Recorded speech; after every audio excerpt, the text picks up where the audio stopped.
Abra sua Bíblia, Malaquias capítulo 3, verso 7. O bom da gente pregar sermões expositivos, ou séries expositivas, é que a gente é obrigado a pregar textos que a gente foge para não pregar. É que a gente foge de textos que até os anjos temem falar.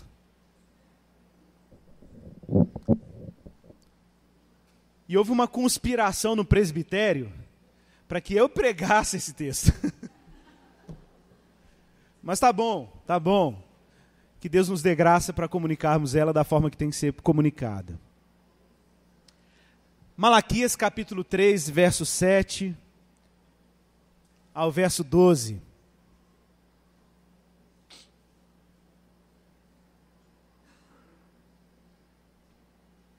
Assim diz a palavra do Senhor: desde os dias de vossos pais, vos desviastes dos meus estatutos e não os guardastes.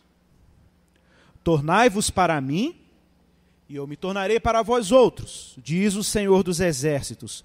Mas vós dizeis: em que havemos de tornar?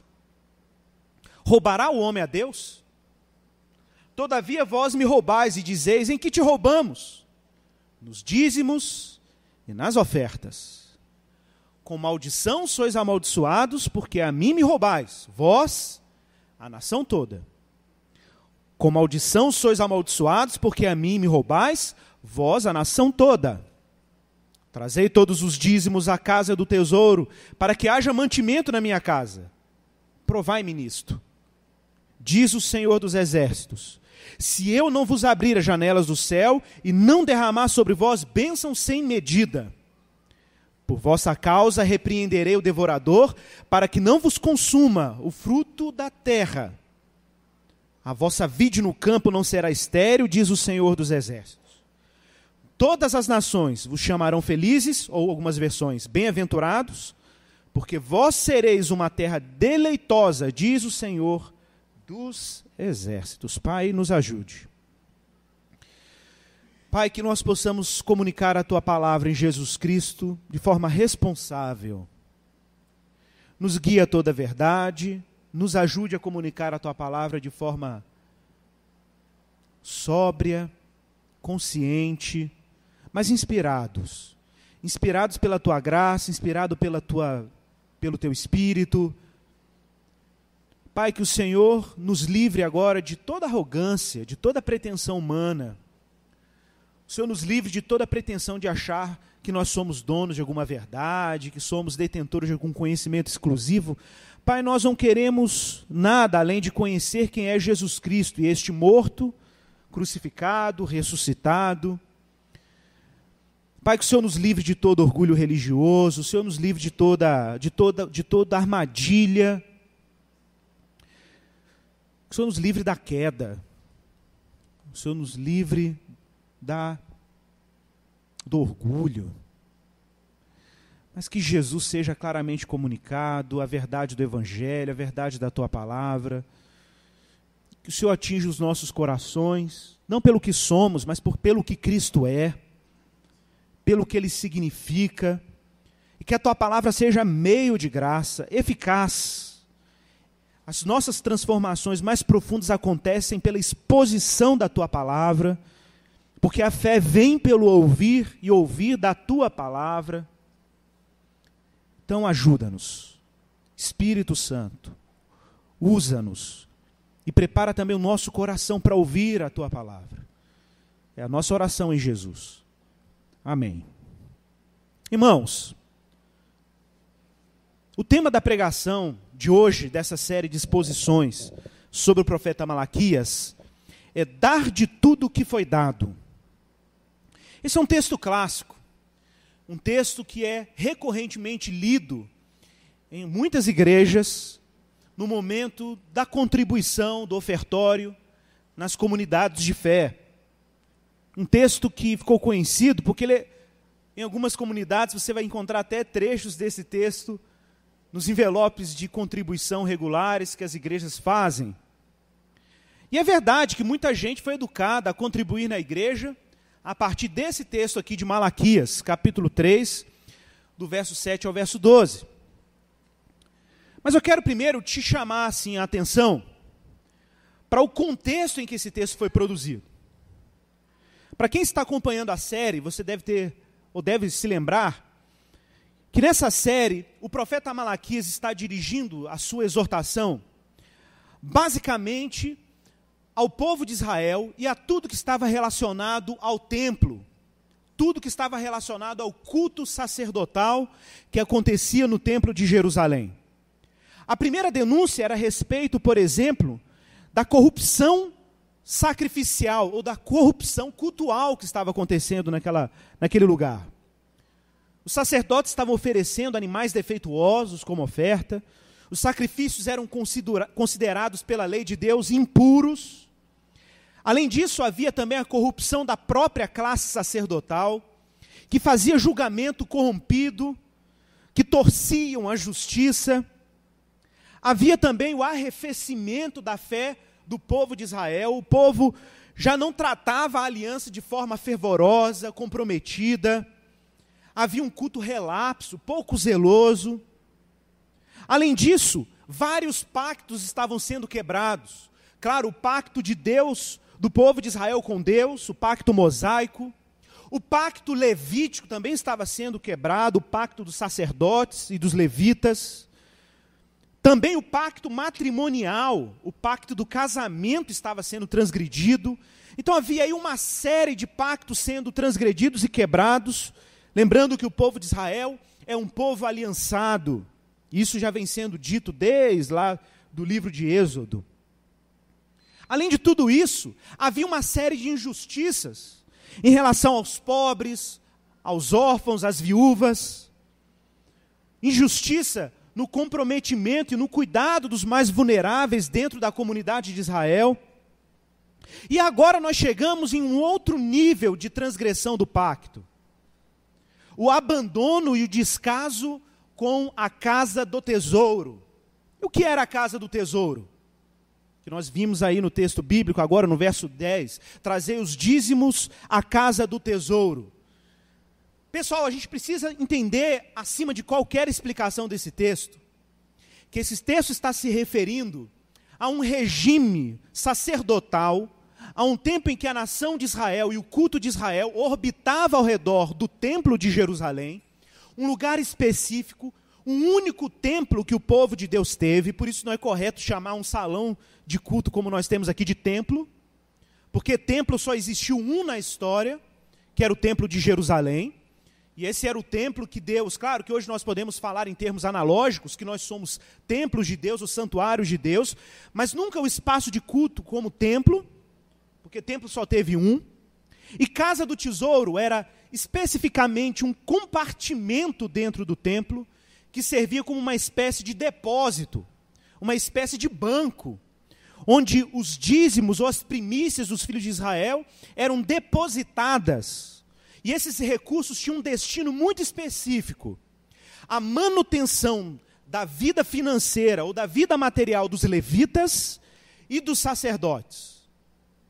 Para quem não se lembra, quando Deus distribuiu a terra entre os levitas, em particular também uma família específica, a família de Arão, que era uma família dentro da tribo dos levitas, o Senhor havia dito que os levitas não teriam território na divisão das tribos de Israel. Todas as tribos de Israel tinham territórios que foram dimensionados de acordo com o tamanho das famílias. Quando os israelitas estavam peregrinando pelo deserto, a caminho da terra prometida, eles foram tendo filhos. E aí esses filhos e esses descendentes foram contabilizados, e na medida que essas pessoas tinham maior número de filhos, mais terra eles teriam em Canaã. E os levitas? O Senhor disse que os levitas não teriam terra e não teriam herança, porque, de acordo com a palavra de Deus e a lei, o Senhor disse para os levitas: a vossa herança é o Senhor. Os levitas deveriam depender da ajuda voluntária e da contribuição dos dízimos e ofertas voluntárias para a manutenção da sua própria existência. Então a casa do tesouro era o lugar onde eram depositadas as contribuições regulares da nação de Israel. E ali essas ofertas, ou esses dízimos, eles eram distribuídos, primeiramente para os levitas, e depois o dízimo dos dízimos era entregue aos sacerdotes, que era uma família específica no meio da tribo de Levi, a família de Arão, a casa de Arão, a casa sacerdotal. Então, em primeira instância, tem que estar muito claro que dízimo, como a 10ª parte de tudo aquilo que é produzido pelos israelitas, era destinado para a manutenção de uma classe específica dentro do povo de Israel. Por isso, a gente vai ver daqui a pouco, não é muito honesto a gente dizer que é uma obrigação para a igreja a manutenção da sua oferta e das suas contribuições a partir desse critério. Nós podemos nos referir ao termo dízimo durante a contribuição por outros motivos, mas jamais usando categorias de obrigatoriedade, usando inclusive o texto para se referir ou manipular as pessoas dizendo que quem não entrega o dízimo tem que tomar cuidado por causa do devorador.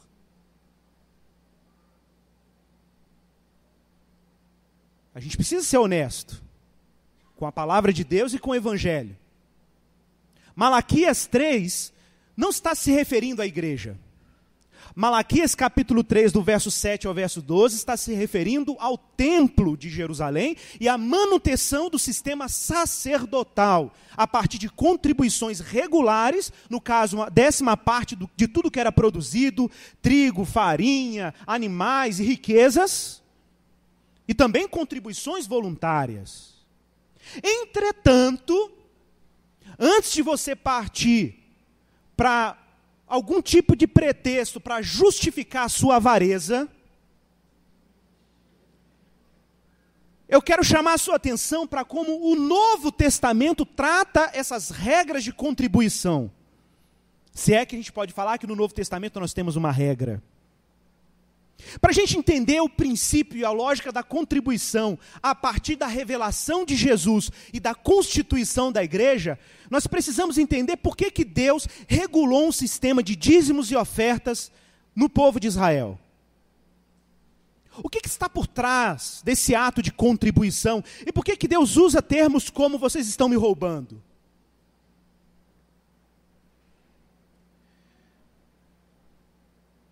A convocação de Deus nesse texto é que os israelitas deveriam se arrepender. Quando o Senhor diz assim, tornai-vos para mim. E aí os israelitas perguntam, na verdade o profeta faz uma pergunta retórica dizendo, em que nós devemos nos tornar ao Senhor? E aí o exemplo do profeta é bem concreto. Roubará o homem a Deus? Todavia vós me roubais. E dizeis, em que te roubamos? Nos dízimos e nas ofertas.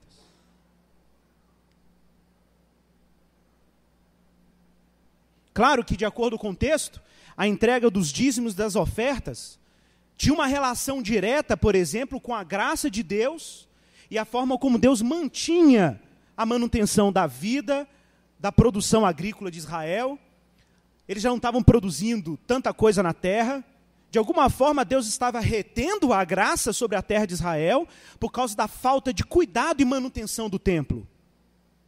Gente, já não é a primeira denúncia do profeta a respeito de um relaxamento, a respeito de um descaso quanto ao pacto que Deus tinha firmado com o povo de Israel. As palavras de Deus dirigidas ao povo já vêm dentro de uma sequência de uma série de descasos, que culmina agora com o descaso com a manutenção do lugar onde Deus era adorado. Gente, não contribuir com dízimos e ofertas nesse contexto, escute isso, não contribuir significava um descaso com toda uma estrutura de adoração, culto e renovação pactual. Era um descaso com a própria história da salvação de Deus para com o povo de Israel. Era um descaso com os grandes atos de salvação. Deus vem salvando o seu povo desde o Egito. Deus vem se aliançando com o seu povo e vem se vinculando com o seu povo ao longo de alguns anos. Deus foi fiel com a realeza de Israel, Deus foi fiel com os israelitas durante o exílio, Deus trouxe o povo de volta do exílio apesar dos seus pecados e prometeu que a glória da segunda casa seria maior do que a primeira. E como que o povo responde a tantos atos de graça? Com a avareza, com a negligência, com o descaso da manutenção da obra de Deus e da casa de Deus, com o lugar onde a nação peregrinava para renovar os seus votos com Deus, onde a nação vinha para ver o sacerdote dizendo que Deus estava perdoando a nação, onde o povo peregrinava para ser instruído na aliança e no pacto. Toda essa estrutura de adoração estava comprometida, porque o povo estava preocupado com outras coisas. O profeta Ageu, por exemplo, que era um profeta desse momento, lembra que o povo está indo para o monte do Senhor de mãos vazias, e o povo está preocupado em construir casas forradas. O povo está preocupado com o seu próprio conforto. E aí o profeta diz: como que vocês podem estar preocupados com casas forradas, enquanto a casa do Senhor está em ruínas? Então, o histórico de arrefecimento da fé, de uma fé avarenta, de uma fé pouco comprometida com as causas de Deus, de um Deus que está se movendo na história para salvar o seu povo, já não era uma novidade. Por isso as palavras do profeta são tão duras. Mas qual é a noção de pegar 10% de um bem produzido, de fruto da terra, do gado, e apresentar a Deus? Isso está radicado num princípio muito simples, que o Senhor já tinha instruído os israelitas, lá na lei, em Levítico capítulo 25, verso 23, quando o povo entra na terra, e Moisés instrui o povo dizendo: vocês não podem vender a terra por perpetuidade, porque toda a terra é minha, diz o Senhor, e vocês são para mim como peregrinos e estrangeiros. Qual é o sentido dessa frase? Isso é na lei da terra. Levítico 25 inteiro é sobre como regular a relação dos israelitas com a terra, com aquilo que produzia os recursos. Primeiramente, por que eu não posso vender a terra para sempre? Porque o homem, de acordo com a lei de Israel, os israelitas não podiam abordar a terra como se eles fossem proprietários perpétuos da terra. O proprietário da terra era o próprio Deus. Então, qual era a relação do israelita com a terra quando essas terras foram divididas? A relação era de mordomia. Eles eram uma espécie de mordomos da terra que era do Senhor. Então, toda a relação do israelita com a terra nunca era de apropriação, como se fossem donos perpétuos daquela terra. Era uma relação de responsabilidade com os recursos que pertenciam ao Senhor. Daí o detalhe na frase: porque sois para mim peregrinos e estrangeiros. O que tem a ver isso com o fato dos israelitas não venderem a terra por perpetuidade? Dá uma escritura quando vender a terra, falar assim: agora é sua para sempre. Isso não podia acontecer, porque de 50 em 50 anos havia um negócio chamado Ano do Jubileu, em que as terras eram redistribuídas às famílias originais, as terras eram restituídas às famílias originais, para poder haver um equilíbrio em qualquer processo de injustiça, porque é óbvio, em 50 anos você podia se endividar, e aí você vendia a sua terra para um amigo ou para uma pessoa que você conhecia, para você adquirir algum tipo de recurso, mas você sabia que ao vender aquela terra ou ceder aquela terra a outra pessoa, aquela terra poderia ser restituída à família daqui a 50 anos. Então aquele que já tinha perdido tudo por causa de dívida, ou aquela família que já tinha perdido toda a propriedade, ela tinha uma chance de ter restituído seus bens e recomeçar a sua vida. E por que a terra era restituída? Porque a terra não é do israelita, a terra é do Senhor. Então eles são como peregrinos estrangeiros. Como assim? Olha, a ética do deserto. A ética do povo ou das etnias do deserto. Até hoje, se você visita povos beduínos, a lógica do povo do deserto sempre foi essa. Eles montam as suas tendas no deserto, e aí os peregrinos estão caminhando no deserto, e é uma ética entre povos que moram no deserto. Quando você vê um peregrino, você tem que acolher o peregrino, você tem que matar a sede dele, alimentar os animais dele, dar sombra, água fresca, alimento, para ele continuar sobrevivendo e mantendo as suas peregrinações no deserto. Lembra de Abraão com os 3 anjos? Abraão era um homem do deserto. E por que Abraão hospeda os 3 anjos? Porque esse era um hábito de hospitalidade do povo do deserto. Então, quando Deus usa essa linguagem, vocês são para mim como peregrinos estrangeiros, Ele está evocando a ética semita de hospitalidade a quem anda no deserto. O que Deus está dizendo no final das contas? Vocês são hóspedes e eu sou anfitrião. E quando um hóspede é acolhido na casa de um anfitrião, ele desfruta de todo o alimento que o anfitrião oferece, ele desfruta da água, ele desfruta da segurança, da sombra, de todos os recursos disponíveis na tenda, mas ele não é dono da tenda. Por isso que João, Pedro, os apóstolos, usam essa linguagem para se referir aos cristãos. Vós sois peregrinos neste mundo. Peregrinos por quê? Porque nós não somos donos nem da nossa existência e nem dos recursos que Deus nos disponibiliza. A nossa relação com os recursos que Deus nos dá é de hóspedes, de peregrinos, acolhidos na tenda da graça de Deus. E é Deus quem faz a gestão desses recursos, mas nunca numa relação de proprietários perenes de tais recursos. E é curioso, porque apesar dos recursos serem de Deus, Ele confia aos seus filhos, ao povo da aliança, a responsabilidade, uma espécie de autonomia relativa na gestão desses recursos. Deus te confia a gestão dos recursos que Ele te envia. Por isso que nós temos uma responsabilidade com tais recursos.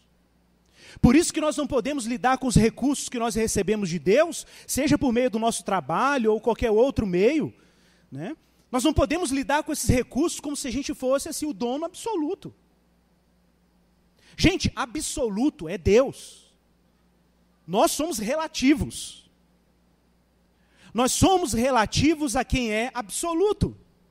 Toda a nossa vida e todos os recursos que Ele nos envia são recursos enviados para um determinado fim, e nós precisamos buscar de Deus sobriedade, buscar de Deus sabedoria para gerir os recursos que Ele nos envia.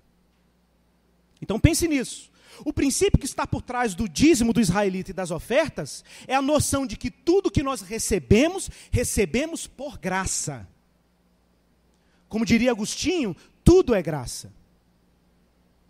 Todos os eventos da generosidade de Deus na nossa vida, se você tem oxigênio para respirar, se você tem água potável para beber, se você tem alimento na sua mesa e hoje de manhã você comeu um pão, se hoje uma criança sorriu, um pássaro cantou, o ipê amarelo brilhou e a lua estava maravilhosa ontem, isso tudo é um evento da graça, de gente que está hospedado nas tendas de Deus. Logo, se tudo é um evento da graça, se nós reconhecemos que tudo é um evento de grande generosidade de Deus, não importa se o que Deus pede é 5%, não importa se as necessidades vão para além de 10%, não importa se o que a gente tem que entregar é metade dos nossos bens. O que a gente precisa ter é o princípio bíblico cristão de mordomia, que Deus nos dá recursos para administrarmos para a glória dEle. E nunca como gestores perpétuos de tais recursos. Meu irmão, dinheiro, recurso, bens, patrimônio, são dádivas. São dádivas, são presentes de Deus, que implicam inclusive no uso responsável, sábio. Existe uma ética cristã quanto ao uso do dinheiro. Meu irmão, se você tratar os seus recursos como se você fosse dono perpétuo dos seus recursos, como se você fosse absoluto sobre os seus recursos, isso significa, no final das contas, que seu Deus, na sua relação com o dinheiro, tem sido outro. Só para vocês terem uma ideia, quando a gente vai lá para Deuteronômio, capítulo 6, verso 4, em que é dito: ouve Israel, o Senhor nosso Deus é o único Senhor. E aí diz qual é a resposta que um israelita tinha que dar à fé no único Deus. Não são vários deuses, é um único Deus. Só tem um absoluto. Amarás o Senhor teu Deus de todo o teu coração, de toda a tua alma e de todo o teu poder. Ou algumas versões, de todo o seu entendimento. Em hebraico é meoderra. Com todo o seu muito. Em aramaico, o Eric me ajuda aqui.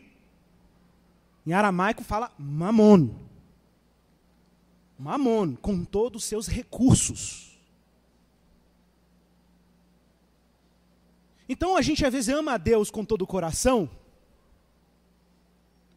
A gente ama a Deus com toda a nossa existência. Mas na hora da gente exercer a concretude desse amor, nós falhamos. E nós não estamos sendo nem um pouco monoteístas, nem um pouco crentes em um único Deus. Se Deus é amado com a nossa compreensão intelectual, Ele é amado com a nossa dimensão emocional, mas na hora da nossa prática, o amor por Deus se esgota. Vou dar um exemplo. Lembra do samaritano? Do bom samaritano? O que o bom samaritano fez ali?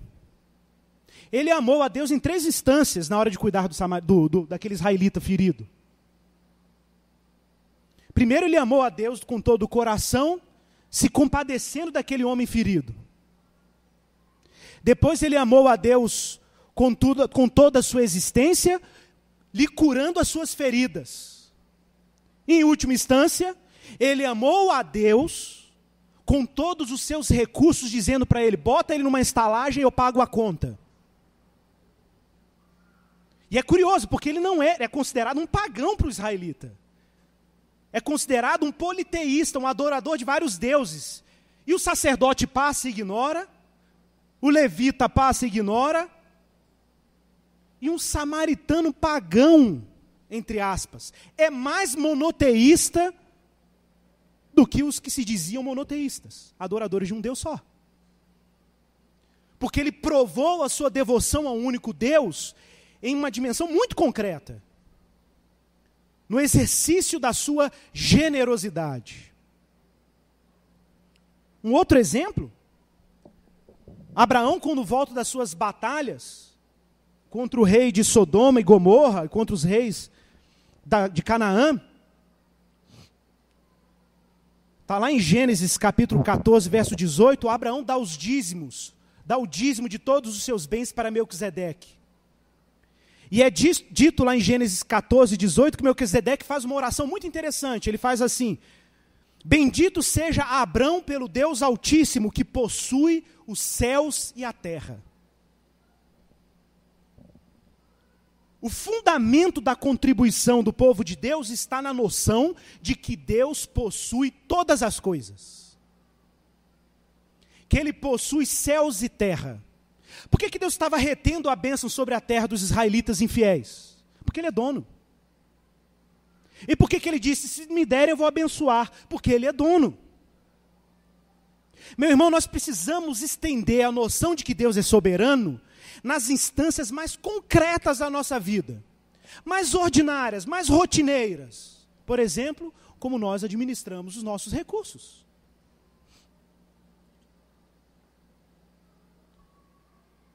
Não é à toa que Moisés exortou os israelitas, em Deuteronômio capítulo 12, verso 19, dizendo: cuidado para não desamparares o levita durante o tempo que viveres na tua terra. Desfrutando de todos os recursos e não exercendo nenhum tipo de generosidade. E por que Deus exigia essa generosidade dos israelitas? Para sempre lembrá-los de que o que eles tinham como propriedade pertencia a Deus. Que todos os recursos que desfrutamos por causa da graça de Deus, por isso nós devolvemos. Tá, e o Novo Testamento? Isso é importante. Irmãos, nós não temos no Novo Testamento, não existe, nenhum versículo no Novo Testamento que diga que o cristão tem que ter um teto mínimo ou máximo de contribuição. Não existe. existem duas referências no Novo Testamento da palavra dízimo. Uma delas é Jesus exortando os fariseus, que davam o dízimo no templo da hortelã e do cominho, e negligenciavam o cuidado com os pais. Então está se referindo ao regime do templo. E a outra menção é uma menção em hebreu se referindo aos sacerdotes que recebiam dízimos e ofertas, e uma referência a Melquisedeque, que recebeu o dízimo lá no Antigo Testamento. Mas não se engane. O princípio de contribuição do Novo Testamento é fundado em promessas extraordinárias. É uma noção muito mais profunda de contribuição e generosidade. Quando nós olhamos para os avivamentos que aconteceram no livro de Atos, nas missões de Paulo, o que nós vemos não são pessoas contando dinheirinho para ver se é 10%, fazendo calculadora para ver se o que eles estavam contribuindo era 10% do seu lucro. O que nós vemos no livro de Atos são pessoas tão saturadas de gratidão que elas estavam vendendo seus bens. Pessoas que estavam dando era a sua existência para a obra de Deus. Não era a gente que ficava brincando de fazer cálculo, como se Deus fosse medíocre. Como se Deus fosse um Deus que faz barganhas financeiras. O famoso toma lá, dá cá. Como se Deus precisasse desse subterfúgio, desse cálculo de risco financeiro, quanto à nossa contribuição. Meus irmãos, se a nossa contribuição não for fundada num compromisso grato pelos benefícios que Deus tem nos dado, e Deus não tem te dado apenas uma casa, apenas comida e pão, como diz Paulo, nós temos todas as coisas com Ele nós somos co-herdeiros. Não subestime a eternidade, o seu tempo no tempo presente é curtíssimo. Se Jesus é herdeiro de todas as coisas, e nós somos co-herdeiros com Ele, o que nós damos a Deus é muito mais do que 10% dos nossos recursos.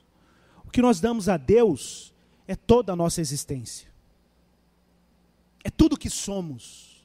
É tudo que temos. E isso não é frase para você cantar aqui no domingo. Isso tem que ser realidade. E você não tem que se sentir ameaçado. Se por acaso um dia Deus te pedir e você for perfeitamente convencido a dar grandes somas de recursos da sua existência para um fim que glorifique a Deus, seja na sua contribuição voluntária na igreja, seja na sua contribuição a um projeto missionário, a ajuda de pessoas carentes, não importa, e não se surpreenda se Deus te pedir isso, se o seu coração se mover para este fim. Porque tudo que você tem é dele.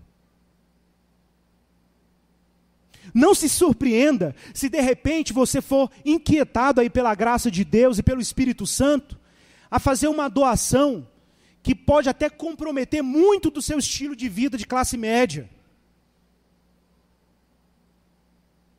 Não se surpreenda se pela graça de Deus você ficar inquieto e aí de repente você tem que tomar realmente uma decisão, que para muita gente pode até parecer meio drástica, de você ter que cortar sua TV por assinatura para poder contribuir com um projeto no nosso departamento infantil, que às vezes tem uma necessidade. Necessidade muito concreta. Não se surpreenda se de repente você tem que mudar os seus hábitos alimentares para destinar parte dos seus recursos por coisas que são relevantes para sustentar missionários no campo, para manter pessoas trabalhando na obra de Deus, proclamando o Evangelho. Não se surpreenda. Porque se você tem um dono, e se tudo que você tem é de Deus, e se você é um hóspede na tenda do Senhor, tudo é dele. E se eu estou te falando isso provoca frio aí na sua barriga, como eu falava ontem para os jovens, fique esperto. Fique esperto. Fique esperto se não tem um ídolo na parada. Fique esperto se de repente você quer Jesus, mas você quer dividir o senhorio de Jesus com outras coisas. Deus criou o mundo para sustentar o mundo com uma rede de dádivas, de graça. Tudo que você olha na criação de Deus, gente, é troca. Qualquer pessoa minimamente educada em biologia sabe o que eu estou falando. O mundo biológico funciona só com troca. É dando e recebendo o tempo inteiro. É a abelha que poliniza uma flor, ao mesmo tempo que desfruta do seu alimento. É a folha de uma árvore que cai e alimenta as formigas que estão embaixo. É um pássaro que come um fruto e depois ele evacua a semente, aquela semente germina, já adubada, para produzir uma árvore.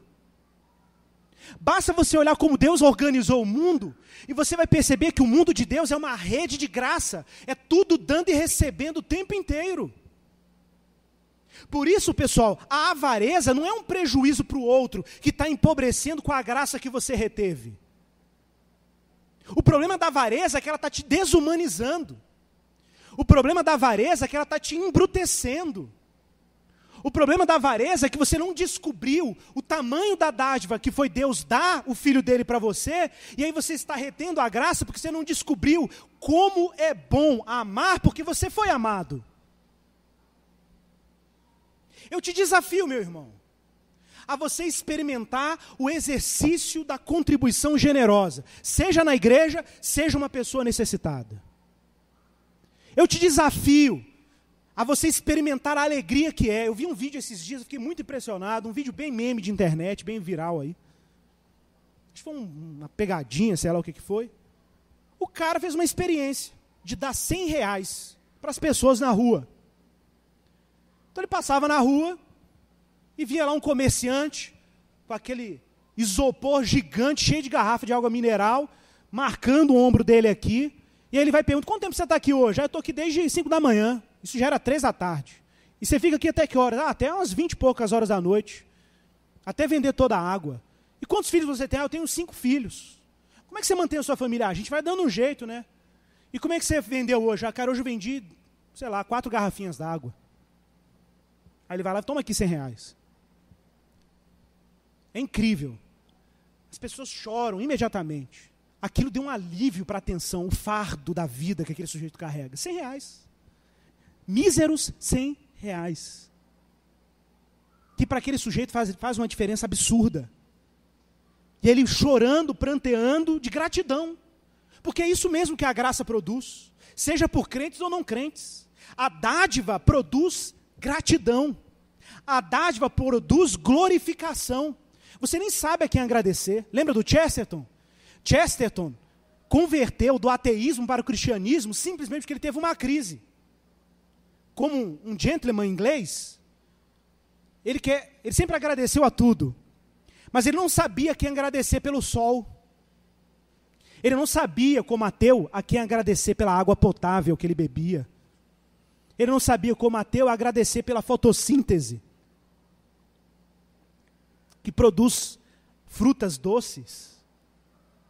Ele falou: não, tem que ter alguém para agradecer, não é possível, porque tudo que eu recebo na vida alguém que me dá, então quem que está me dando o sol? Aí ele chega: Deus existe. Deus existe. Deus estruturou o mundo, irmãos, com uma rede de graça, de dádivas, de misericórdias. Dar e receber é um dos sinais do amor de Deus. Pensa nisso. O dia que Deus decidiu te amar, pensa nisso. O dia que Deus decidiu exibir o amor dele no mundo, o que ele fez? Ele deu. Deus amou o mundo de tal maneira que deu. Já parou para pensar nisso? Que o dia que Deus falou: eu vou amar o mundo, eu vou revolucionar a história, eu vou salvar a humanidade e demonstrar a minha misericórdia, o que ele fez? Deu.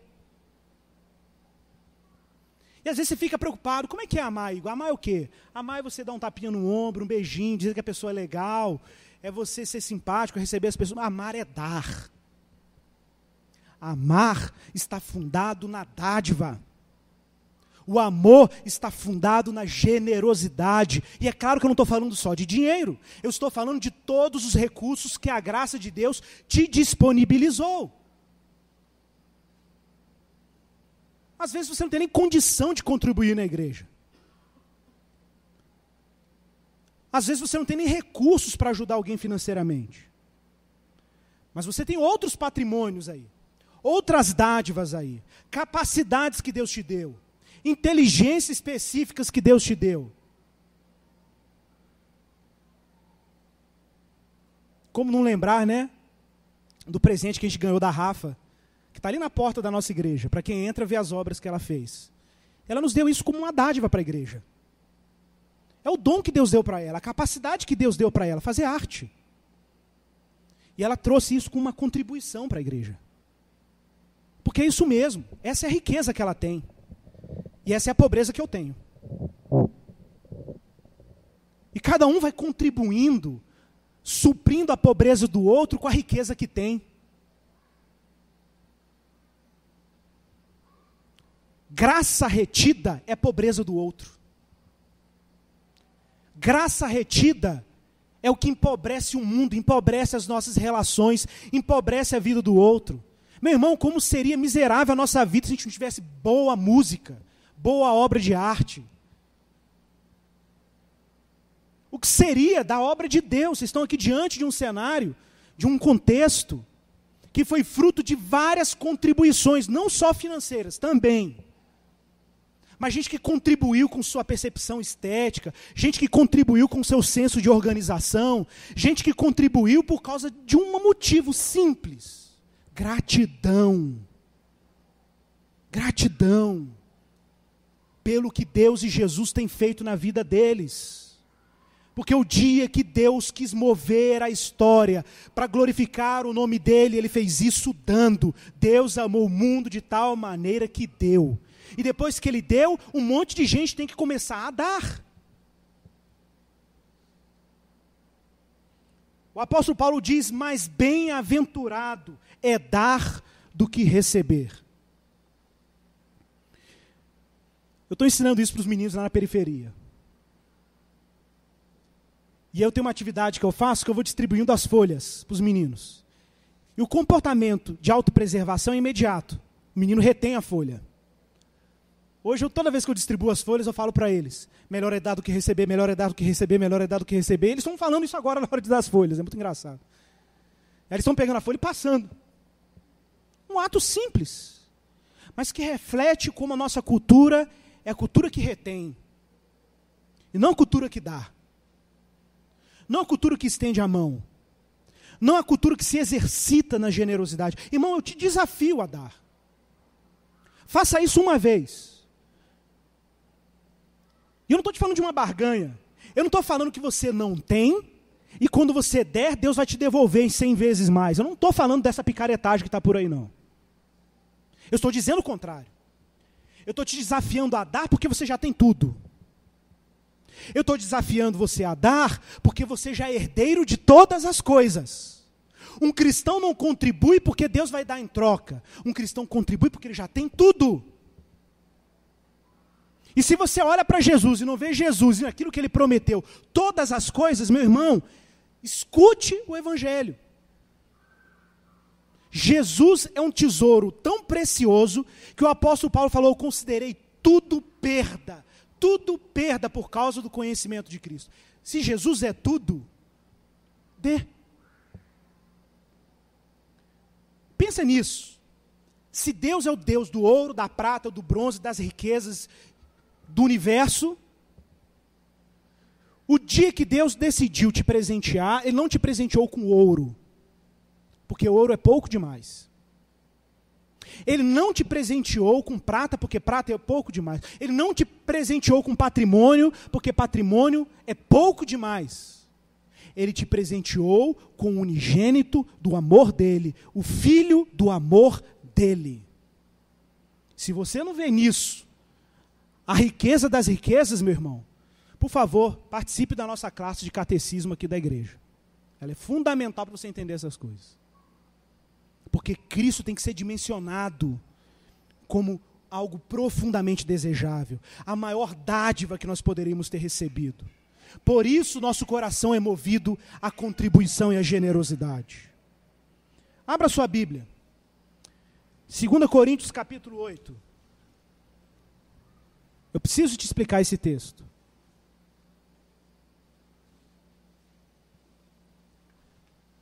O que está no coração de Paulo quando ele escreveu esse texto?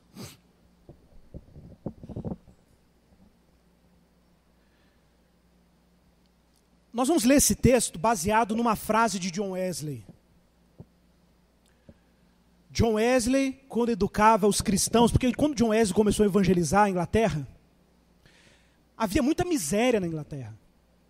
As pessoas eram muito dadas ao alcoolismo, ao prazer, ao consumo. Então as pessoas eram muito miseráveis, muito pobres.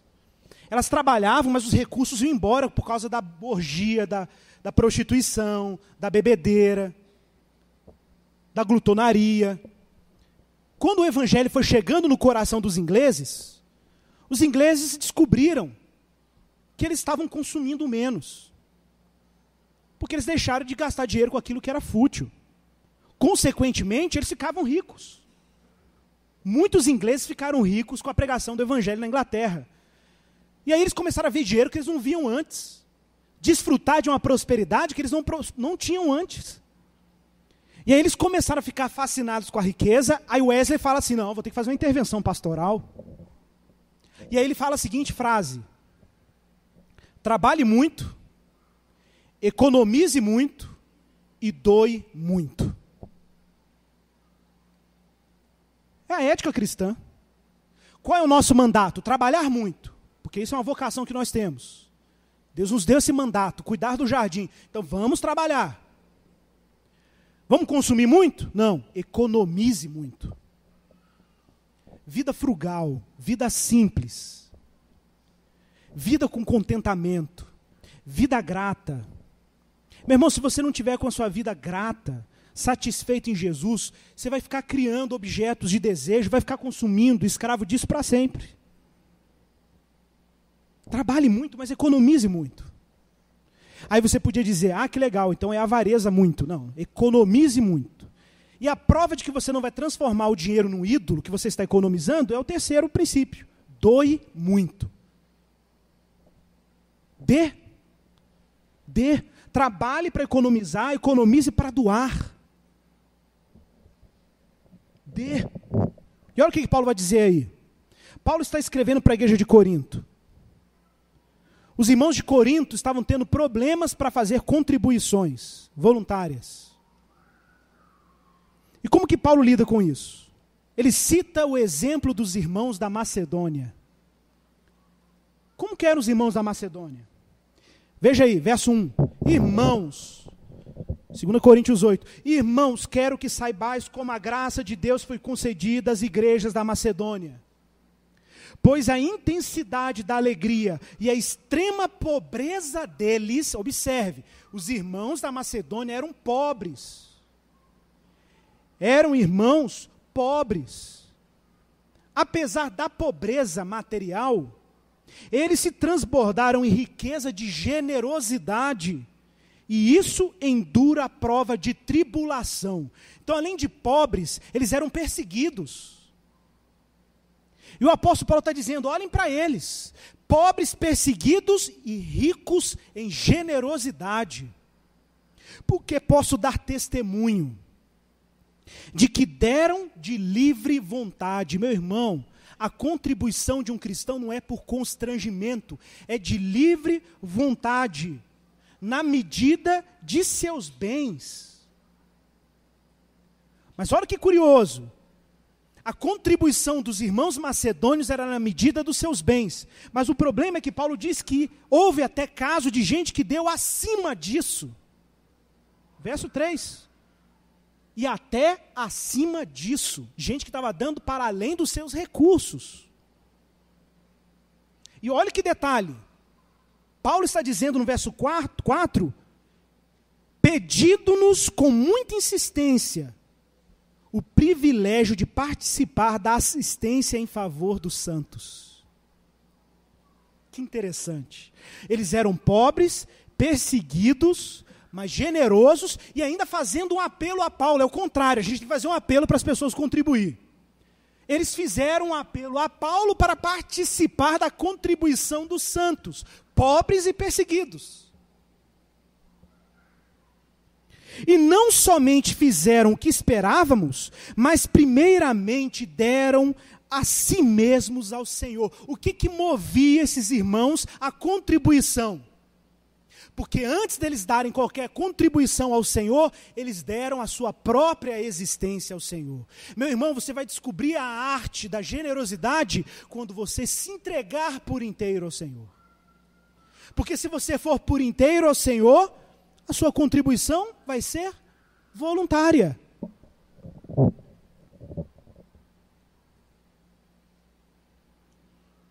Verso 11. Agora, pois, completai a obra para que, assim como houve disposição no desejar, haja também o cumprir conforme o que possuís. Aí, eu estou desejando contribuir. Então, vá para além do desejo. Está aí no texto. Se houve disposição no desejar, que haja também o cumprir conforme o que possuís. Porque se há disposição, isso é aceitável, de acordo com o que alguém possui, e não de acordo com o que alguém não tem. Digo isso para que haja alívio para outros, e sofrimento para vós, mas para que haja igualdade. Qual é o princípio básico da contribuição? Para que haja igualdade.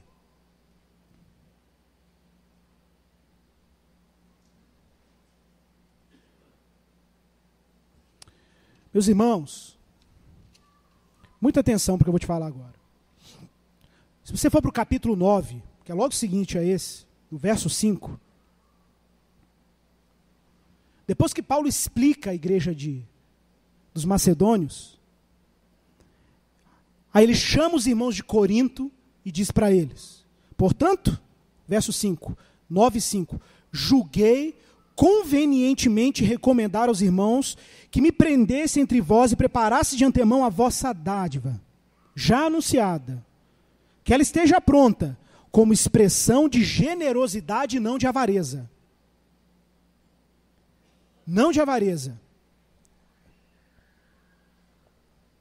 E isto afirmo que aquele que semeia pouco, pouco também ceifará. O que semeia com fartura, com abundância também ceifará, mas cada um contribua segundo tiver proposto no coração. Igor, qual é o critério da contribuição na igreja?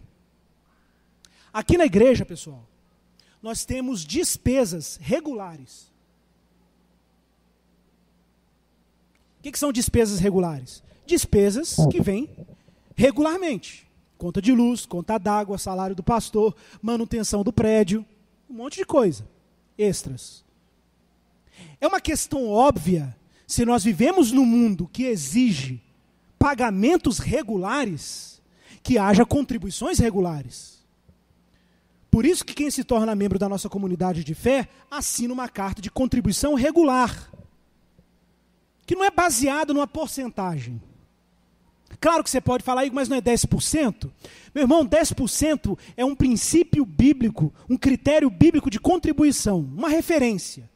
Mas não é um mandamento neotestamentário. Deus pode te mover você dar mais do que 10%. Deus pode te mover você dar menos, porque você não tem condição de dar 10%. Longe de nós te oprimir quanto à sua contribuição. Principalmente porque nós discordamos do abuso financeiro que acontece por aí. Mas fato é, meu irmão, o fato da gente não fazer exigências na contribuição, porque nós entendemos que isso está fundado na gratidão por aquilo que Jesus operou em você, isso envolve, a partir da sua relação de gratidão ao Evangelho, a sua expressão de generosidade com alegria. É o que está escrito aí. Verso 8. Deus pode fazer-vos abundar em toda a graça. Pense nisso. Por que Deus pode fazer você abundar em todo tipo de dom e dádiva? Gente, Deus pode te dar recursos. Deus pode te dar habilidades. Deus pode te dar conhecimento, formação. E adivinha por que Ele dá? A fim de que, tendo sempre, em tudo, ampla suficiência. Para assim podeis superabundar em toda boa obra. Então Deus não enriquece ninguém com dádiva, seja dinheiro ou outra coisa, sem que isso tenha uma função. Qual é a função? A gente ser superabundante em toda boa obra. Não é para você consumir mais. Verso 13. Como que você glorifica a Deus? Ou como que você honra o nome de Deus? Glorificam a Deus pela obediência.